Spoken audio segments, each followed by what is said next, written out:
أبنائي وبناتي طلبات الصف الثالث إعدادي. النهاردة هحل معاكم إن شاء الله امتحان محافظة القاهرة مادة الجبر الترم الأول. الامتحان كان بيقول أول مسألة بتقول اختار الإجابة الصحيحة من بين الإجابات المعطاة. رقم 1، إذا كان ألف تنتمي لح بحيث ألف زائد ناقص ألف بتساوي ناقص ألف زائد ألف بتساوي صفر، فإن العددين ألف وناقص ألف كل منهما نقط للآخر. فبيقول لي محايد جمعي ولا معكوس جمعي ولا محايد ضربي ولا معكوس ضربي. طيب احنا عارفين اصلا المحايد الجمعي هو الصفر والمحايد الضربي هو الواحد. طب المعكوس جمعي هو ايه؟ العدد وعكس الاشاره، بالعكس بالاشاره. يعني مثلا لو العدد زائد يبقى المعكوس الجمعي بتاعه ناقص، طبعا مجموعهم الاثنين هيبقى صفر. والمعكوس الضربي هو ايه؟ مقلوب الرقم، يعني مثلا 1/2 أو نص تبقى 2/1. اوكي. طب هنا الشكل اللي عندنا دوت ايه؟ بيقول لي ناقص ألف وألف أو ألف وناقص ألف وحتى مجموعهم صفر، بدأ ايه؟ معكوس جمعي. ماشي، ده ألف ناقص ألف معكوس جمعي. ادي الألف معكوس عكسها ايه؟ بالإشارة، عكس الإشارة، دي موجب ودي سالب، يبقى معكوس جمعي. يبقى الإجابة ب معكوس جمعي. اوكي. طب المسألة رقم 2 بتقول إذا كان س ناقص 4 و3 بيساوي 0 و3، فإن س بتساوي، احنا خدنا كده عارفين ان الزوج المرتب لما يساوي الزوج المرتب يبقى المسقط الأول بيساوي المسقط الأول والمسقط التاني بيساوي المسقط التاني. وانا فعلا اهو المسقط التاني هو 3 والمسقط التاني هو 3، يبقى المسقط الأول اللي هو س ناقص 4 بتساوي 0، يبقى س ناقص 4 بتساوي 0. يبقى س بتساوي ايه؟ والأربعة تروح الناحية التانية بعكس الإشارة، يبقى س بتساوي 4. يبقى الإجابة ايه؟ د 4. طيب مسألة بعد كده بيقول لي إذا كان ألف على ب بيساوي ج على د وألف بتساوي ج م، فإن ب بتساوي، طيب ما هو ألف بتساوي ج كأنها ب وب بتساوي د، بس دول أصلهم أصلا إيه؟ يعتبر نسب، فألف بتساوي ج وم يعني ج في ثابت. خلاص، يبقى الب كمان بتساوي د، يبقى ب بتساوي د في م، ب بتساوي د في ثابت. ماشي، فهي ألف بتساوي ج م، يبقى ب بتساوي كمان هي كمان د م، يبقى بتساوي ايه؟ د م. كل حكايه احنا بنضيف ثابت بس لهنا او هنا. لما الف بتساوي ج يبقى الب بتساوي ايه؟ د، والف بتساوي ج م يبقى ب بتساوي ايه؟ د م. يبقى الاجابه ب، الاجابه هي ج د م. طيب اهي ب بتساوي د م. اوكي خلاص. المساله بعد كده بنقول جذر 5 زائد 2 في جذر 5 ناقص 2. الشكل ده كنا بنقول ايه؟ عبارة عن ايه؟ تحليل الفرق بين مربعين، يعني رجعوا لأصله، يعني الفرق بين مربعين، يعني الفرق بين مربع ده ومربع ده. مربع 5 أو 5 أس 2 ب5، مربع 2 يعني 2 أس 2 ب4، والفرق بينهم يعني ايه؟ يعني ناقص. يبقى الشكل المفروض ايه؟ 5 ناقص 4، 5 ناقص 4 بكام؟ ب1. يبقى الحل هو 1. ماشي، إجابة ألف. طيب المسألة بعد كده بتقول من مقاييس التشتت، احنا عندنا مقاييس التشتت حاجتين، المدى والانحراف المعياري. المدى هو ابسط مقاييس التشتت، والانحراف المعياري هو ادق مقاييس التشتت. يبقى الاجابه هي طبعا لان عندنا في الاختيارات مفيش غير المدى، يبقى الاجابه هي ايه؟ ج المدى. المساله بعد كده بتقول اذا كان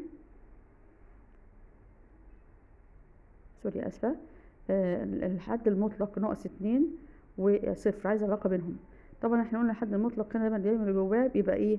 موجب، يعني ناقص 2 دي كانها موجب 2. طب و2 وعلاقتها بالصفر، 2 اكبر من الصفر، بيختار د علامه اكبر من. المساله بعد كده بتقول هنا اذا كان سوري هنا اسفه اذا كان ص علاقه طرديه مع س، وص بتساوي 5 عندما س بتساوي 15، اوجد قيمة س عندما ص بتساوي كام؟ 3. طب انا اقول لص علاقة طردية بس على طول، يعني معناها ايه؟ ان ص بتساوي م س. راح كاتب العلاقة الطردية الكلام اللي كده في محافظة الجيزة، او عامة عارفين العلاقة الطردية يعني ص بتساوي م س. خلاص. طيب لو علاقة عكسية يبقى ص بتساوي م على س، لكن هنا ايه؟ علاقة طردية يبقى ص بتساوي م س. طبعا هعوض عن الص اللي مديها لي، الص مديها لي بكام؟ ب5، يبقى 5 بتساوي وس مديهالي ب15 بتساوي م في 15.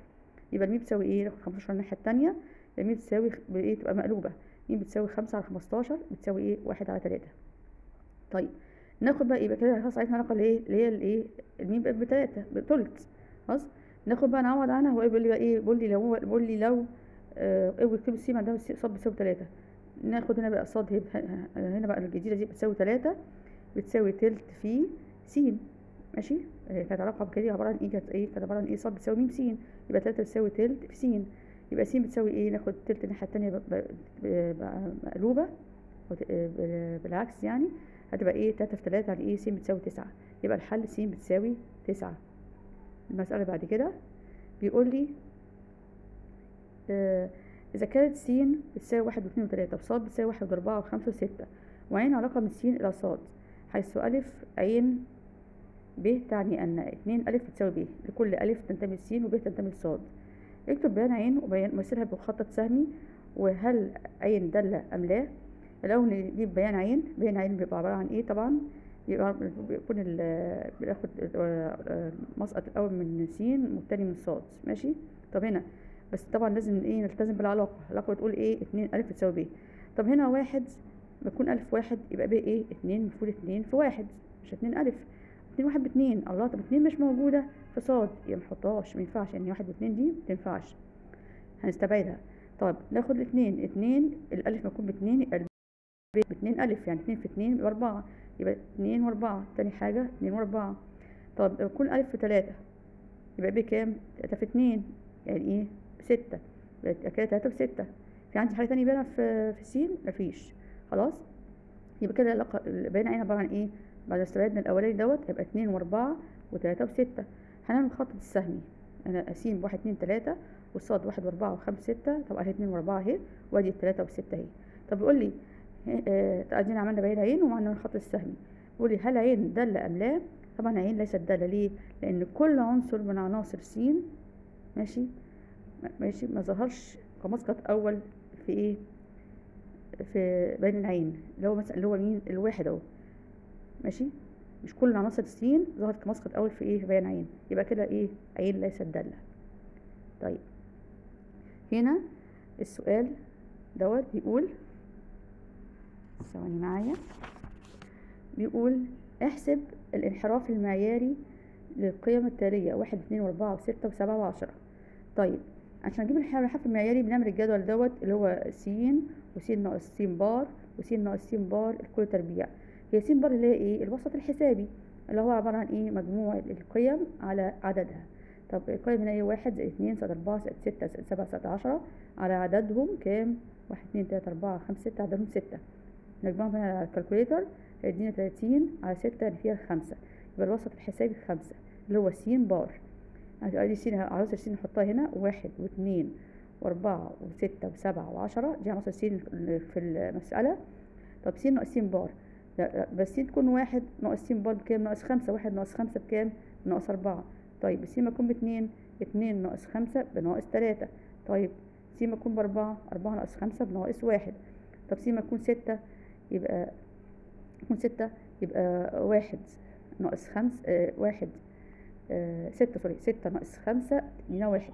لما يكون س ب7 يبقى 7 ناقص 5 يدينا ايه؟ 2. طيب اما يكون س ب10 يبقى 10 ناقص 10 ناقص 5 يدينا كام؟ 5. ادي س ناقص س بار. طب س ناقص س بار كل تربيع هنمسك على الكالكوليتر كل واحد من دول نضربه في ايه؟ في نفسها. يعني ناقص 4 في ناقص 4 يدينا طبعا 16، عشان ناقص في ناقص يدينا موجب. ناقص 3 في ناقص 3 ب9. ناقص 1 في ناقص 1 ب1. 1 في 1 ب1. 2 في 2 ب4. ماشي. و5 في 5 ب25. ناخد مجموع ده، اهم حاجه عندي العمود ده اللي فيه مجموع س ناقص س بار كل تربيع، ده كام؟ 56. ماشي. طيب الانحراف المعياري عباره عن ايه؟ اللي هو سيجما، العلامه بتاعته سيجما بتساوي الجذر التربيعي لمجموع س ناقص س بار كل تربيع على ن. ماشي. يبقى يساوي، نعوض، ادي س ناقص س بار اهو مجموعهم 56 على ن العدد اللي هي القيم كلها كام؟ 6. يبقى 56 جذر 56 على 6 هنعملها طبعا على الآلة الحاسبة هتطلع 3.1 أو 3.6. اوكي. يبقى هو ده الانحراف المعياري. شوف المسألة اللي بعد كده بتقول إذا كان س ناقص 2 ص على س زائد 2 ص بيساوي 2 على 3. اوجد قيمة س على ص. طب احنا ممكن نعمل ايه؟ هنحط الوسطين في الطرفين او نعملها بقى طريقة المقص. اوكي، يبقى س ناقص 3 ص في 3 يعني 3 س ناقص 9 ص، وهنا س زائد 2 ص في 2 يعني 2 س زائد 4 ص، دول بيساووا بعض. طيب يبقى نجيب السيات مع بعضها والصادات مع بعضها، يبقى 3 س ناقص 2 س بتساوي 4 ص، وناخد ص الناحية التانية ناقص 9 ص زائد 9 ص. يبقى هنا 3 س ناقص 2 س يعني س، و4 ص زائد 9 ص يعني 13 ص. طب هو عايز ايه؟ عفوا معلش، هو عايز ايه؟ عايز س على ص. يبقى س على ص، ناخد الصاد الناحية التانية، س على ص بتساوي ايه؟ تساوي 13. طيب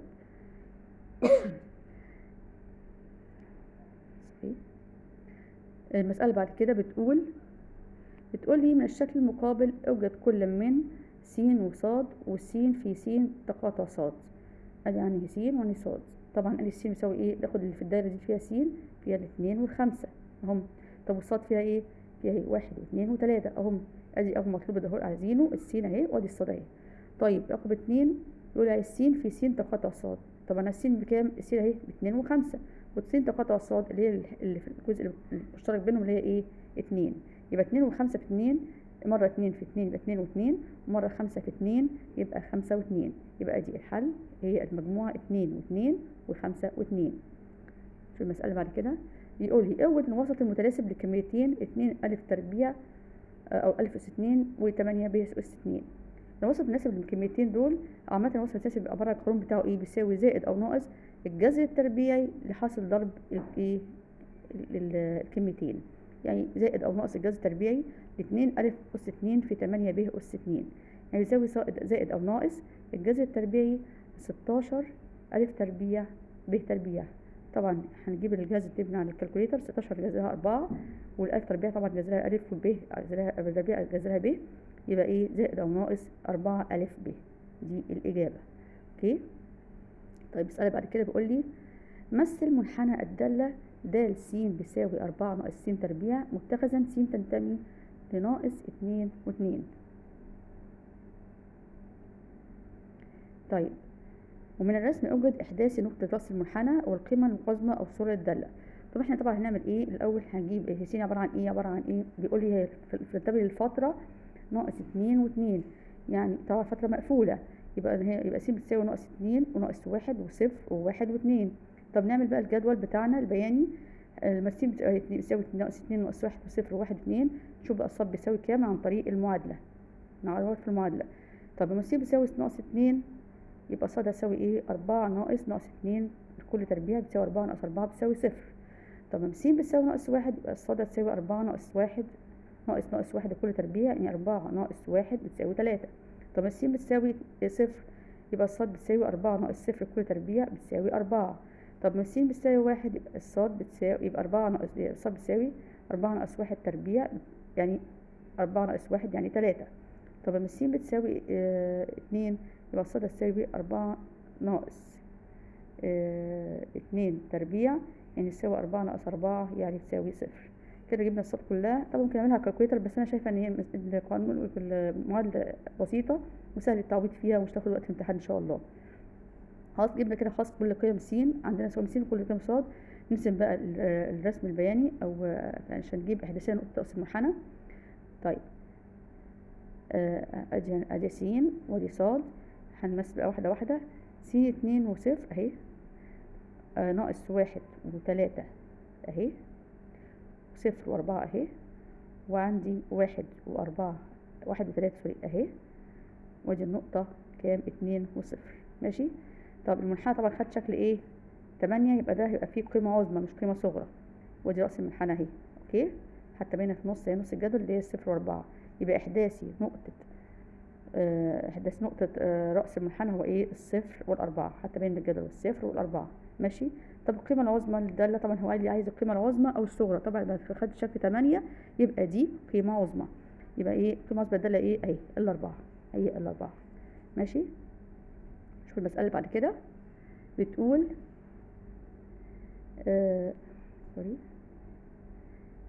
بتقول لي إذا كان س على أ زائد ب ناقص ج بتساوي ص على أ ناقص ب زائد ج تساوي ع على ب ناقص أ زائد ج.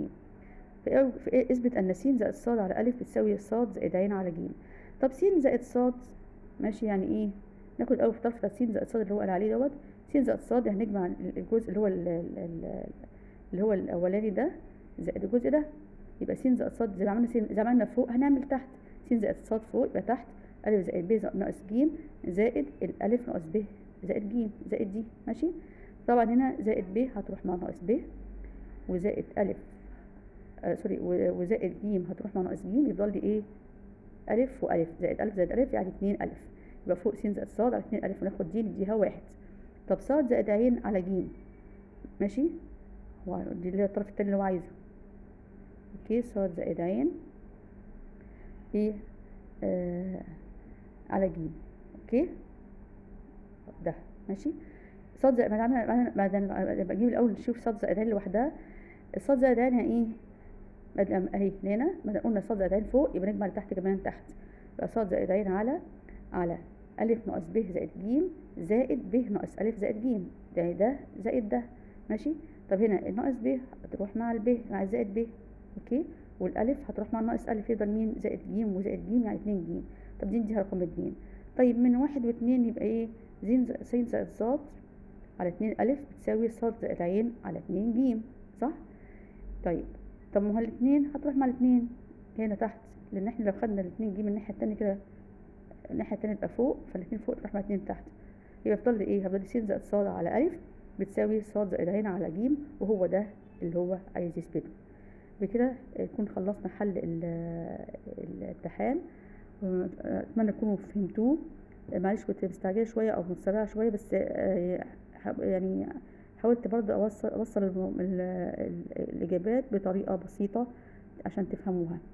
اتمنى تعملوا اشتراك في القناه عشان اعمل لكم بقيه الامتحانات اللي جايه ان شاء الله قبل ما يجي ميعاد امتحان الترم، وبالتوفيق ان شاء الله في امتحان الترم الاول ان شاء الله في ماده الرياضيات. السلام عليكم ورحمة الله وبركاته. أبنائي وبناتي طلبات الصف الثالث الإعدادي.